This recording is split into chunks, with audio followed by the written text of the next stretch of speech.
Saint-Pétersbourg, la ville la plus importante de Russie après Moscou. C'est là que Vladimir Poutine a grandi dans les années 50 et 60. À l'époque, la ville s'appelle encore Leningrad. Poutine n'a jamais connu ses deux frères aînés. Ils sont morts jeunes, bien avant sa naissance. J'ai passé le plus clair de mon temps dehors, avec d'autres garçons. Ils étaient tous comme moi. Nos familles n'appartenaient pas à la classe privilégiée. Il n'y avait aucun fonctionnaire du parti. Les enfants que je côtoyais étaient tous issus de la classe ouvrière. Nous passions nos journées dans la cour, du matin jusqu'au soir, et parfois tard dans la nuit. Les parents nous récupéraient quand ils rentraient. Dans l'appartement communautaire, mes parents et moi occupions une pièce de 25 mètres carrés. Il y avait aussi une famille de 3 personnes et une autre de 2 personnes. Le père de Poutine a été gravement blessé au combat. La famille survit à la guerre et au traumatisme qu'elle a engendré. Je ne peux pas dire que nous étions une famille démonstratrice. On se parlait très peu. Chacun menait sa propre existence. Nous nous entendions bien et mes parents sont restés ensemble toute leur vie.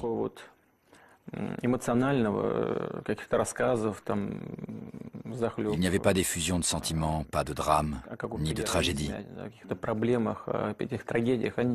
Mes parents n'étaient pas portés sur ce genre de choses.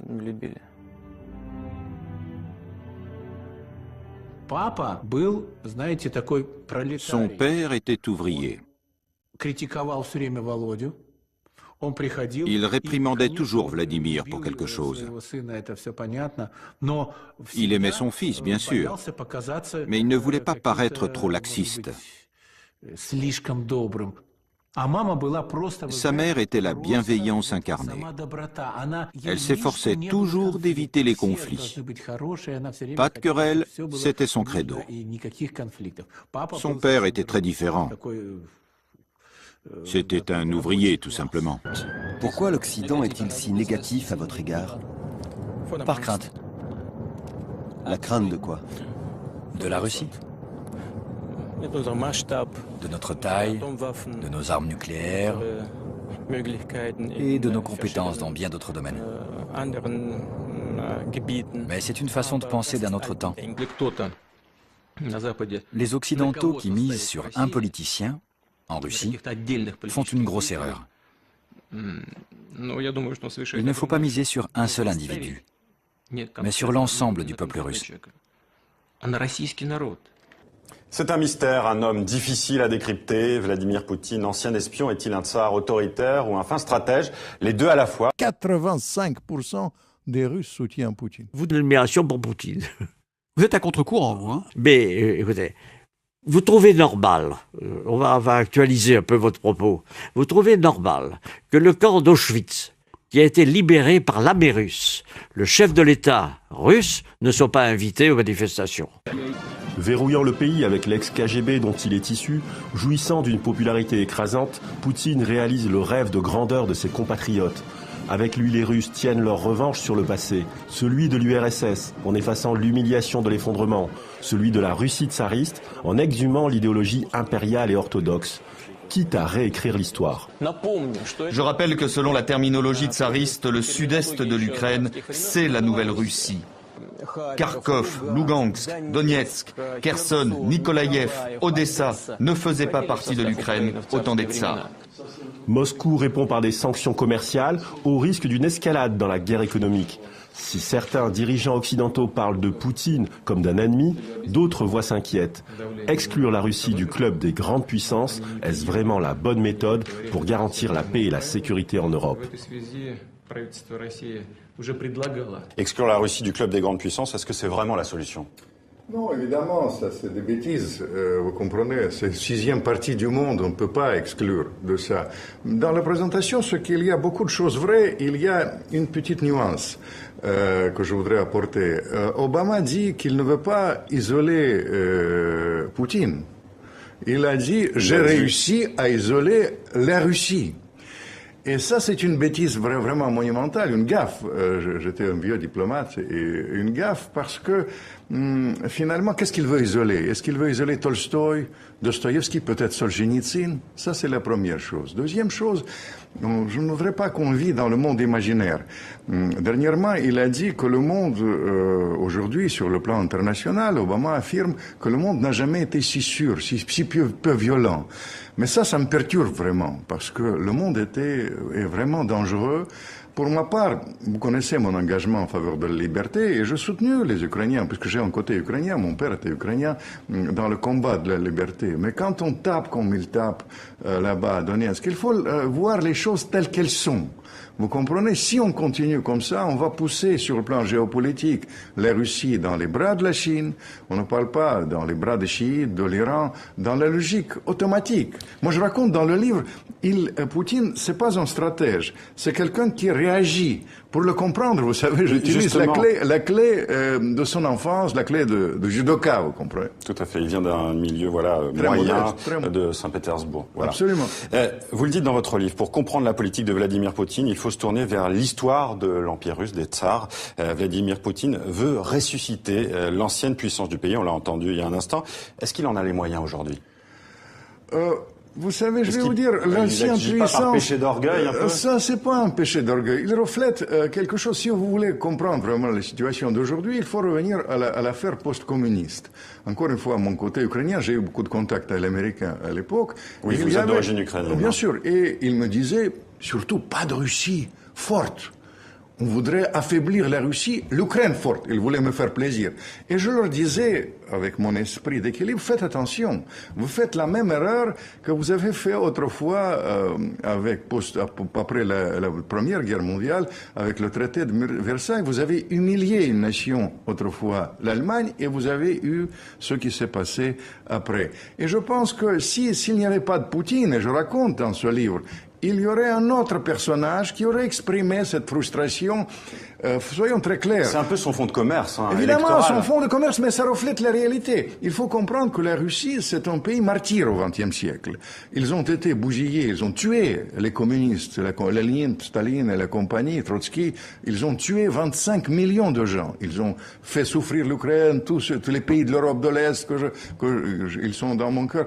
Mais justement, Vladimir Fedorovski... Et après, il y avait quand même la lutte contre les nazis. 25 millions que la lutte contre les nazis. Il y a quelque chose qui est difficile à comprendre, parce qu'il a quand même un pouvoir autoritaire, Vladimir Poutine. Évidemment. Pourquoi les Russes le soutiennent-ils autant? Pourquoi il est aussi populaire, justement? Parce qu'il a des méthodes difficiles. Il exprime la fierté russe. Il faut comprendre pourquoi je dis toute cette politique américaine de confrontation, en fait, est contre-productive, dangereuse pour la croissance en Europe, pour l'Allemagne, pour mais dangereuse aussi pour la croissance en Russie, qui Évidemment, parce que l'économie... Mais vous comprenez, ils ont isolé le cordon sanitaire autour de la Russie. Ils ont été complices de cette affaire de post-communiste quand ils ont dit cordon sanitaire autour de la Russie et 1800% d'inflation. C'est des choses comme ça. Et évidemment, les Russes, ils voient quelqu'un qui exprime, qui défend leurs intérêts. Vous comprenez pourquoi je suis contre la diabolisation. J'étais le premier critique de Poutine, mais diabolisation qu'ont fait les Américains, ça ne correspond pas à la réalité. Madame Clinton dit Hitler, n'importe quoi. On ne peut pas dire n'importe quoi. Il faut comprendre le personnage, puisque ce personnage est complexe. Le personnage, il réagit, mais il exprime quelque chose de profond. Il exprime la dignité. La dignité, bien sûr. L'autre jour, mon ami Hubert Védrine, il a dit la plus grande erreur occidentale, c'était humilier la Russie dans l'affaire post-communiste. Et je partage cet avis. Il faut maintenant... Mais est-ce qu'il sert vraiment les intérêts de la Russie? Vous le dites dans votre livre, il a de multiples facettes, c'est un ancien espion, ou est-ce qu'il sert son propre intérêt? Je pense il conçoit les intérêts de la Russie comme ça. Moi, c'est pas ma tasse de thé, faites attention. Je vais vous dire, il pense que, dans le contexte actuel, il ne peut pas ne pas défendre les intérêts de la Russie. La logique est la suivante.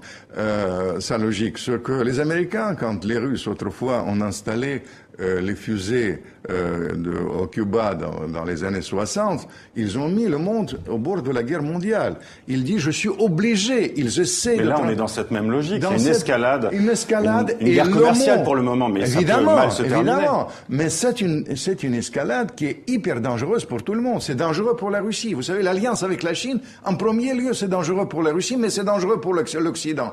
C'est dangereux, évidemment, pour mes amis ukrainiens, pour le peuple ukrainien. Mais il faudrait pas se mettre autour d'une table, justement, et discuter. Et pourquoi évidemment, on n'en est pas là? attendez, mais il faut là, les erreurs, l'esprit de confrontation, je pense qu'il y a ce côté néophyte qui dérange tellement les diplomates professionnels. Un grand ambassadeur américain, je vous raconte, il m'a téléphoné l'autre jour, il a dit, ce sont des néophytes. Si on était à leur place, il a utilisé le mot guignol, je n'utiliserai pas, mais enfin, il a utilisé quand même. On aurait pu régler, ça a commencé à propos de l'affaire des taxes, parce qu'il y avait une incompatibilité des taxes entre l'Ukraine associée avec l'Union européenne et la zone libre en Russie, et ça a dérapé vers les choses. Et je raconte pourquoi il faut comprendre Poutine, parce que Poutine, il surréagit, je reproche. Il réagit comme sportif, vous comprenez? Il veut... Oui, comme un judoka.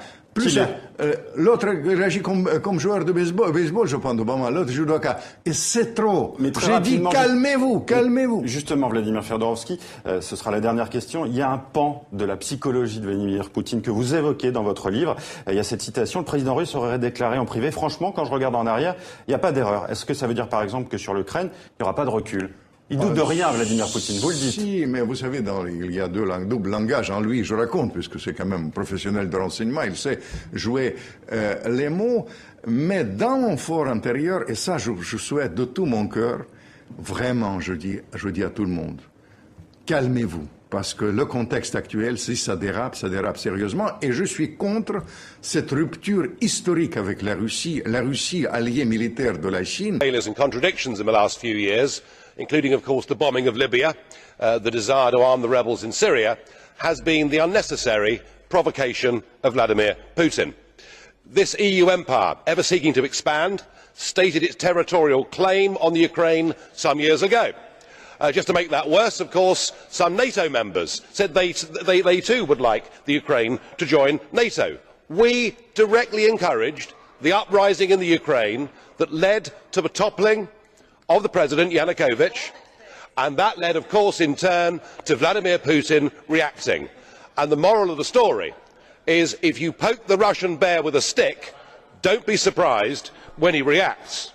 Now, just to continue with that, today we are rushing through an association agreement at undue speed with the Ukraine, and as we speak, there are NATO soldiers engaged in military exercises in the Ukraine. Have we taken leave of our senses? Do we actually want to have a war with Putin? Because if we do, we're certainly going about it the right way.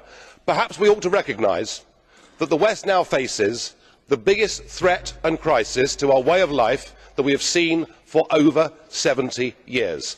The recent beheadings of the British and American hostages graphically illustrates the problem.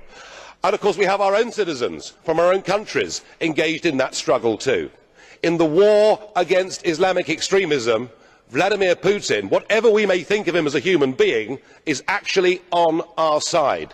I suggest we grow up. I suggest we recognise the real threat facing all of our countries, communities and societies. We stop playing war games in the Ukraine and we start to prepare a plan to help countries like Syria, like Iraq, like Kenya, like indeed Nigeria, to try and help them to deal with the real threat that faces us. Let's not go on provoking Putin, whether we like him or not. Kiitoksia. Thank you. Mr. Farage. Did a blue card question, actually a few blue card questions. The first one of these was by Mr. Pascu. Do you accept this blue card? Mr. Pascu, 30 seconds, please. Sir, in your considerate opinion, what is better, to have Russian soldiers fighting a war on the territory of Ukraine or NATO troops exercising as a response to that on the territory of Ukraine?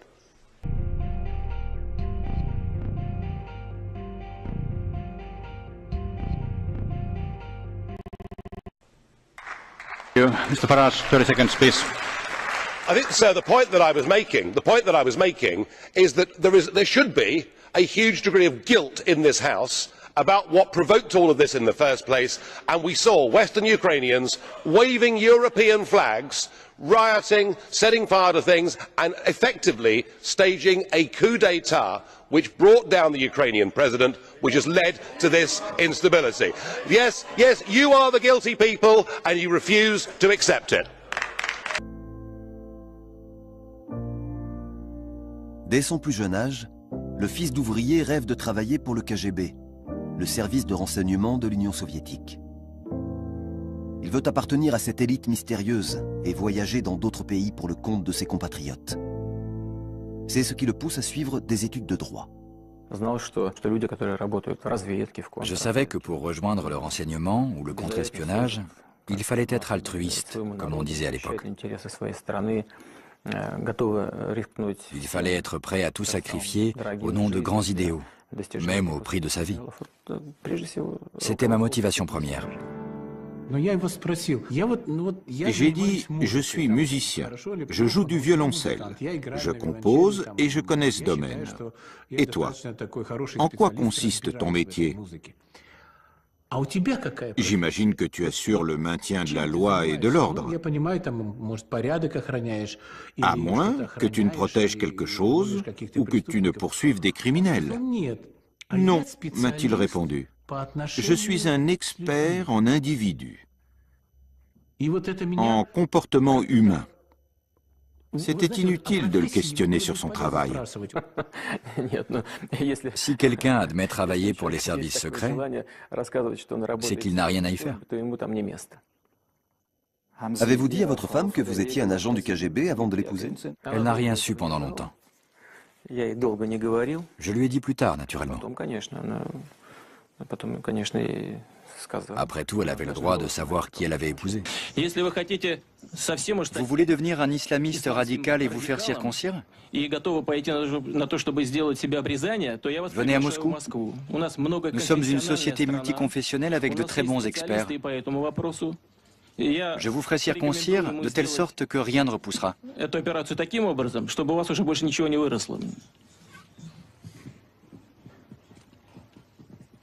L'OTAN affirme que son bouclier antimissile n'est pas dirigé contre la Russie, mais contre l'Iran.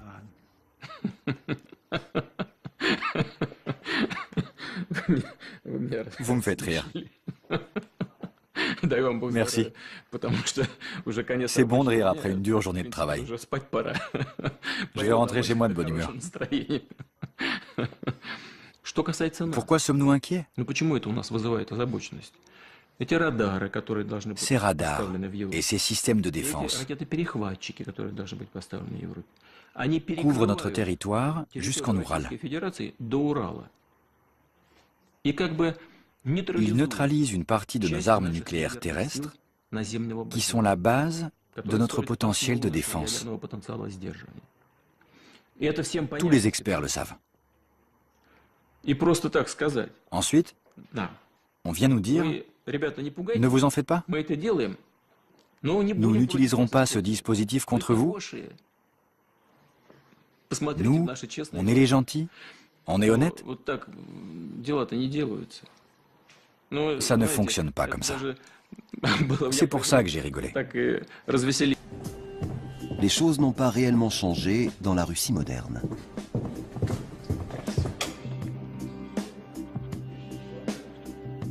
Les professeurs tiennent l'estrade et font la leçon. Les rôles sont clairement définis depuis l'époque des tsars. D'un côté, les enseignants, de l'autre, les élèves. Mais aux grandes dames de ses conseillers, Poutine n'abuse pas de son pouvoir de nommer et de révoquer. Il reste loyal envers ceux qu'il a choisis, au point de garder certains ministres même lorsqu'ils deviennent impopulaires. La force de Poutine réside dans sa capacité à ménager les intérêts des différents appareils du pouvoir.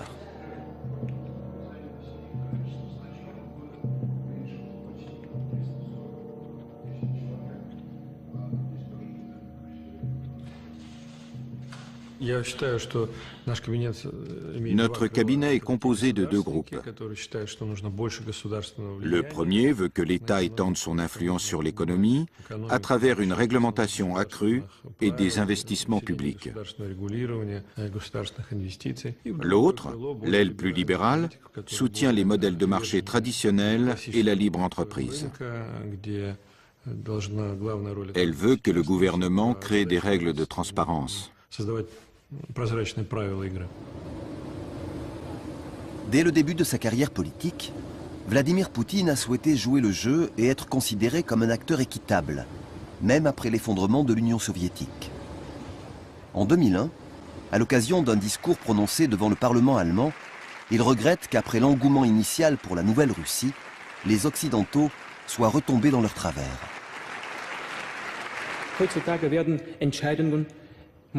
Aujourd'hui, certaines décisions sont prises sans nous.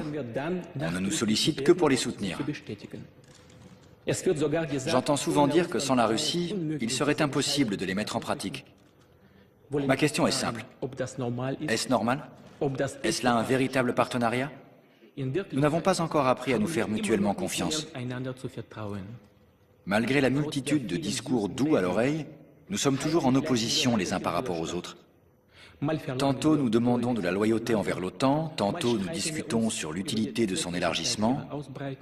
Nous n'arrivons toujours pas à nous entendre sur les problèmes de la défense antimissile. Et ce n'est là qu'un exemple parmi tant d'autres.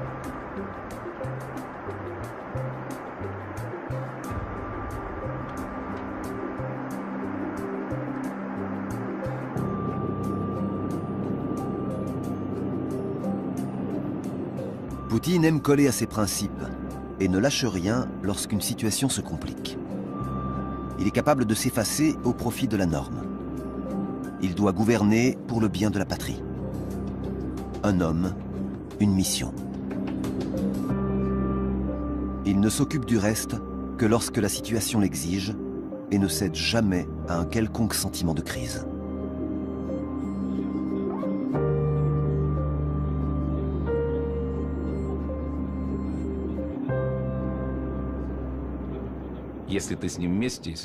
Si vous êtes en bon terme avec lui, que vous coopérez et que vous êtes fiable, il ne vous décevra jamais. C'est une qualité très importante dans la vie, surtout en politique, notamment pour un homme. Ne pas être un traître, un lâche, et ne jamais laisser tomber ceux qui sont à vos côtés. Quels sont ses mauvais côtés? Je vous le dirai s'il n'était plus aux affaires.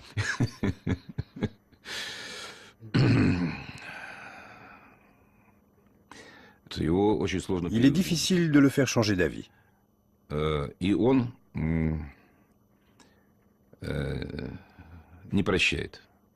ne pardonnera jamais à quelqu'un qui le trahit, qui lui ment ou qui l'insulte.